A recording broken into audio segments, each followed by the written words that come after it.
I've lived in New Jersey my entire life. I've been a fiction writer, actor, playwright, blogger, gourmet chef, home renovator, event planner, landscape architect, and decorator. Now, I'm married to a professional drummer who is also an award-winning photographer, so the arts have always been really important to me.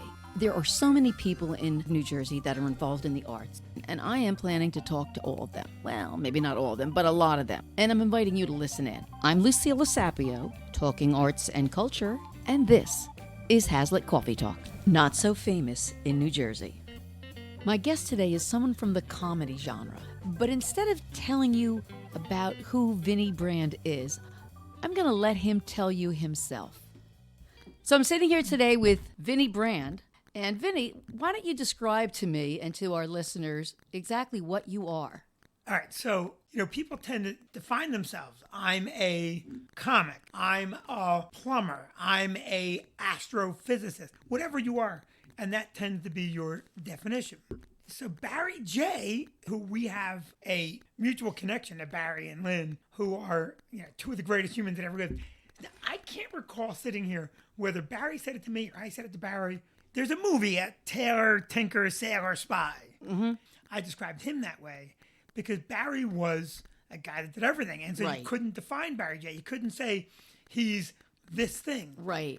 And that's the thing. In my line of work, comics say, I'm a comedian. And, a lot of comedians will say, well, you're a club owner. And I go, hey, listen, don't put me in a box because I'm a father, I'm a soccer coach, I'm a husband, I'm a friend, I'm a sometimes reluctant, always enemy. I am, a comedian, a writer, I'm a reader. So what am I? How do you describe me? I like to say I'm fully engaged. Even when I sleep, I'm sleeping better than other people. I try to just be an effective person. So I have a lot of hats. I was a Board of Ed member. I'm all of these things, right? So professionally, I'm a comedian, club owner, writer, talk show host, partner. And, as a person, I just like, well, why define me? Because I can succeed or fail in any one of them. It wouldn't be the only part of me. Well, now, you're best known as the owner of the Stress Factory Comedy Club in New Brunswick. And, of course, you're a comedian yourself, as you already mentioned. But your background is pretty diverse. You owned a flower shop and a construction company. Your dad was a union steam fitter, although you've sided with the anti-union side of politics, but we'll talk about that later. Did I miss anything? You missed a lot. Okay, so I own the club, and it's important. I always point it out. My wife and I are partners, 100% 50-50 partners. She's actually the brains of it. I am more the onstage personality, so people tend to think of me and only me. You're the eye candy. I'm the eye candy, as awful as that may be, as disappointing as that may be. I'm the eye candy. But in my professional life, as a professional individual, I sold swimming pools and jacuzzis and small construction, trying to just make a living. I had some kids that I had to pay for. And then I owned the flower shop, which you mentioned. And I owned a construction company after selling them. And then iteration-wise, I delivered pizza for a while. And it was part of my profession because I was doing anything I could to put money on the table. So my primary business has been for 30 years, just comedy. Yeah. I guess that overtakes everything, right? Yeah. We always hear about comedians working on their set, hitting clubs to try out new material. But you tend to ad-lib, and you describe yourself as performing off the cuff and, quote, in the moment. Is this because it's pretty hard to bomb in your own club? No, it's easier to bomb in your own club because there's an expectation. And I think what happened is maybe it's harder for me to bomb because I lost the concern about bombing. Because I think as a comic, you have to have a certain disconnection to the fear of bombing. Because if you're afraid of bombing, you're going to bomb. But in my club, for the longest time, I felt a lot of pressure to not just repeat. Because I've worked with comics that do the same thing year over year. And it doesn't matter because they're bouncing to 50 different venues. And so if they repeat it a year later, and 2% or 10% or 20% of the audience has already heard it, it's been a long time. But in the club, I have a lot of regulars. We have a lot of regulars. Yeah. So I became comfortable at a different level. Like a gymnast. Yeah, I mean, I'm you can't be afraid of falling or you're not going to try it. Yeah. on stage in general now, I don't think what we're doing is important. So I don't take it too serious. We're relieving tension, and you'll hear people say, well, laughter is important. Yeah, it's important, but if you're hungry, no one goes, look, I'm starving. I haven't eaten in a month. If I could just get a couple chuckles, I wouldn't care. So it's important in a sense, but I don't think it's important in any grand scheme. Yeah. I think if no one laughed again tomorrow, it'd be tragic, but I don't think life would end. Yeah, it's not like brain Right. cancer. Yeah. Air is more important. I understand from reading some earlier interviews that you had that the first night you got on stage, you absolutely killed. And then the second night, you absolutely bombed. So let's talk about failure. Every time you get on stage, you have a really huge chance of failing. In fact, Jerry Seinfeld uses that whole comparison to baseball. In baseball, if you fail 70% of the time, you're still considered a really good player. Right. You get a 300 average. When you find yourself bombing, and like again, you probably don't do it that much anymore, how do you get out of a situation like that? Well, yeah, I can tell you one thing about not having a good set. I can remember the last set I had that I didn't love. It was a very unique environment. It wasn't at the club. But when you're bombing, there's a couple ways to get out of it, and they're all almost, in my opinion, technical solutions, right? So if you're bombing and you know that the piece you're working on is going to bomb, but you have another piece that is a high probability of getting a laugh, you can switch to that. Maybe 8 or 9 years ago, I was on stage, I did a joke, and I wasn't bombing, but that one joke bombed. That was the first moment that I can cognitively recall being so comfortable that I didn't care about the one joke. And so there was no rush to a backup plan. And what I said to the audience is, man, I could have swore that joke was funny. And in my head, it still is. Yeah. But clearly it isn't. Well, Johnny Carson was like the best bomber in the business. Every time Johnny Carson bombed, he made it funnier. Yes. Well, I said it's so interesting how wrong you can be. And that got a laugh. And that ended the moment. I may have said at that time, mind you, I'm going to try it again. And that joke eventually, I dropped from the set. And then a couple times when I'd be killing, I would say, hey, I want to try this joke. It's never worked once. And I would tell the joke and it would bomb. And I'd go, man, it's never going to work. And that's funny. Yeah. So you ask how you get out of that moment. The more seasoned you are, I think the more solutions occur to you. But if you acknowledge it to the audience, you're allowing them to know that you know. And then they're not sitting there going, does he know? Like, if you don't acknowledge that a joke bombed and you just keep going, part of the audience is going, doesn't he know how bad he's stinking it up right now? Whereas if you just say, listen, that joke was terrible, then the audience can get back on the page with you. They go, yeah, at least you know it. Yeah. Yeah. So tell me a little bit about your family background, your family you grew up in. We grew up, my mom and dad were blue collar, not college educated, hardworking, red blooded, flag waving, Reagan Democrat. You voted Democrat their whole life until Reagan, and understood the value of family. And my father and mother both understood the value of laughter. And there was a lot of laughter, and particularly laughter in moments that by definition aren't funny. So, that ability to laugh through your hardships, that was pretty ever present. Poverty teaches you that. Yeah, I got to tell you, I was with my father in the garage one time, and I'll never forget it. He swung a big mallet at a spike he was holding. He missed the spike and tore a big gash in his hand. Ooh. And I said, oh, man, are you okay? And he goes, it's only a flesh wound, which was a Monty Python callback. And we had just watched the movie. That's just a small example of him finding humor in everything. I grew up with 2 older sisters, 1 younger brother. We all developed my father and mother's sense of humor. When I was a kid, I absolutely loved the Beatles. Let me rephrase that. I was obsessed with the Beatles. Finally, one night, my mother, who was very calm, never lost her temper, absolutely placid, flipped out on me. Why can't you talk about something else? She couldn't take it anymore. So what did you do as a kid that absolutely made your mother crazy? I was pretty close to perfect. Pretty close. I mean, so close.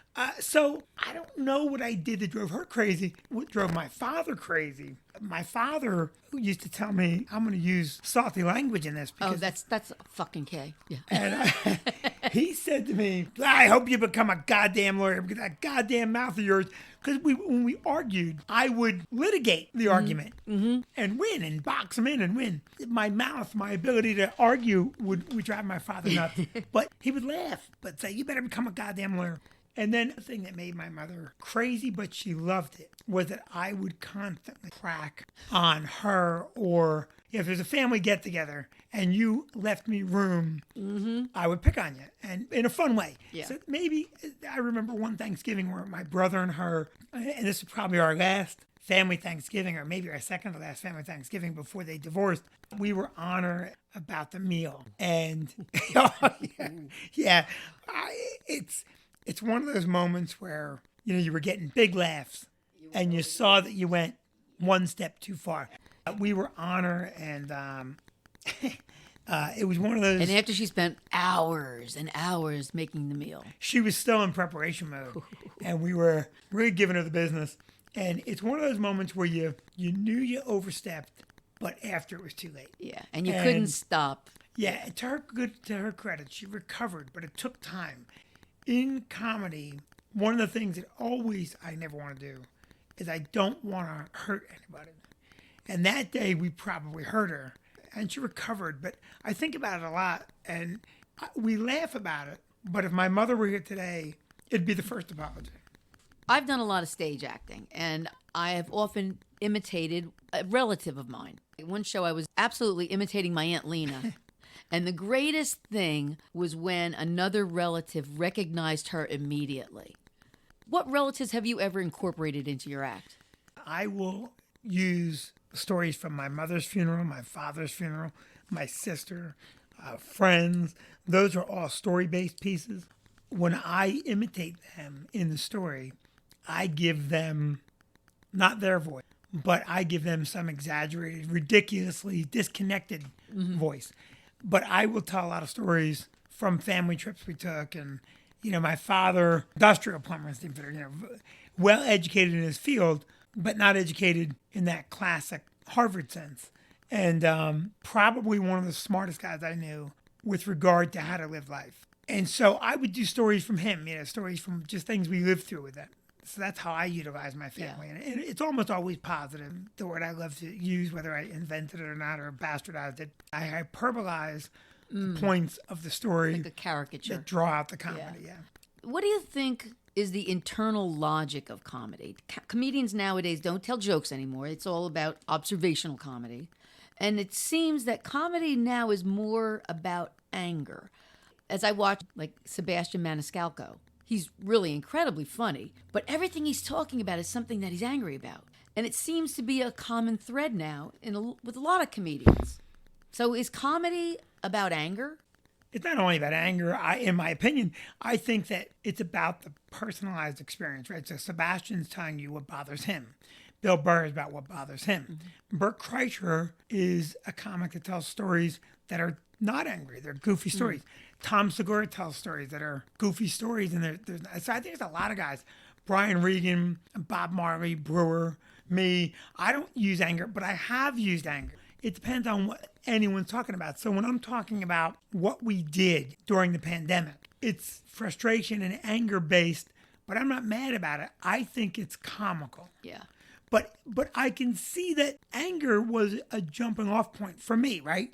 Now, when I say angry, what angered me? Okay, stupidity or brutal upfront hypocrisy is anger inducing. Mm-hmm. So if my 9-year-old plays a soccer game and there are 12 kids literally laying on each other for an hour, and then immediately after the game, they're not allowed to shake hands because they might get COVID. And I'm going, okay, well, how does someone not see how dumb that is? So it's frustration that I see that, and it's comical that I see it. There are guys that use anger as a sole source. Tim Dillon, Burr, Lewis Black, Sebastian. I don't think he's angry. He's astonished. I love his company routine. I mean, I could watch that 15 times and still laugh at it. He's great. Sebastian's a great comic. All those guys we just talked about are great comics. Dillon's angry. Burr is angry. Lewis Black is angry. Now, you haven't mentioned any female comedians. Well, aside from the fact that women just aren't funny, That's right. Yeah, and there are fantastic. Jessica Kirson is a great. This is always a conundrum for me because I am inclined to say a great female comic, but I don't need to say delineate. female. She's Yeah. just a great comic, and there's a ton of great comics that happen to be women. You know, there's Jessica Kirson, and there's Whitney Cummings, and Chelsea Handler, and Nikki Glaser, and Eliza Schlesinger. I'm missing a bunch. There's tons and tons of them. Now, when I saw Amy Schumer at your club a couple of years ago, she did a great job of ignoring people who were yelling at her from the crowd. They weren't heckling her. They were just being annoying people. Yeah. What's the best technique that you've seen to handle hecklers? Be very funny. No, so not like Michael Richards. Don't do the Michael Richards route. No. Listen, I think in many instances the comic invites a heckler because there's something amiss. And then there are instances where someone's drunk or they want to yell out. And again, gratefully, I don't get that, but I have gotten it. Several years ago at the club in New Brunswick, I was really having a great set. And there's a guy dead center. I could still see where he was sitting. And I'm just killing. And he all of a sudden heckles me with a really bad heckle. And nobody laughs at him. And they start booing him. And I go, no, don't boo him. Don't boo him. I go, please, don't boo him. And the audience gets quiet. They're a little bit like, well, what is Vinnie going to do? Like, why isn't he upset? And I said, I feel sorry for him. I said, because he's been sitting there with the intention of heckling me for 38 minutes I've been on stage. And for 38 minutes, he's been saying to himself, I'm going to get him. I'm going to get him. I'm going to get him. He had 38 minutes to plan. And that's the line he came up with. I feel bad because you would think that you could. Now you just like made him feel like a worm, yeah. And I belittled him while defending him. Yeah. So I defended him in a way that made him feel like an idiot. And he never said another word. Yeah. See, my comeback would have been, men with small penises always like to heckle me. Yeah. Well, there's one other heckle story. I was doing a joke. It's going back 4 years. And I said, well, finally, we have a hot first lady. I'm talking about Melania Trump. The rest of the joke, I forget. But it wasn't meant, nor could anyone get to it being a slam on anybody else. And there was a guy in the audience, and he yells out, fuck you. And I go, what? And it was a big black guy, and he yelled again. Well, basically, it was a slam on Michelle Obama. He was mad that I didn't call Michelle Obama hot. I hammered him from stage. Him I handled very aggressively, put him in his place, finished the joke. After the show, I thought he might be a problem. He comes up and he apologized immediately. And he goes, I'm sorry, because I should have let you finish the joke. I saw where you were going with it. I said, listen, I don't think Michelle Obama is hot. Michelle Obama is a beautiful woman. Melania Trump is a former model. And when guys think of a former model, the word hot is used differently. But he apologized. But it was really funny because in that instance, I'm like, wow, here's a guy that really wanted to get stretched out there. So no matter what generation you look at, everybody loves comedians. So what is it about comedians that we love? I mean, I would like to think that, laughing feels good. And I would also like to think that, you think about the history of mankind. This is the softest period of survival we've ever had in our country, with the exception of people who are struggling. We have everything we need. And yet we're not patently happy. Yeah. We find things to be upset about. So what do you love about comedy? You love someone giving you a moment of just laughing. Really honestly, when you think about it, if you wake up and you have 5G coverage, your day should start and end with laughter. It should never end. You should just every day just Louis C.K. has that whole thing about being in an airplane and somebody's complaining because he didn't have Wi-Fi when they were landing, and he's like, "You're 1,000 feet in the air in a metal tube, and you're complaining." But comedy done right gets you out of your complaining self. Now, I'm going to start this question, but there's more to it, so bear with me. My question is rape ever funny? So I've just asked a really good question, and we've run out of time. Well, there's so much more we talked about. So for the first time, I'm going to post a 2-part interview. So you'll be able to hear what Vinnie says about humor and rape, how insecure comedians are, and who is the one comedian he will never book at the Stress Factory again. Come back in 3 weeks and hear the rest. I love the arts and I love to talk, and that's why I'm talking to local artists. And if you like listening, then subscribe to my podcast. You can do it on this page, on iTunes, or anywhere you get podcasts. I'm Lucilla Sapio, and this is Hazlitt Coffee Talk, not so famous in New Jersey.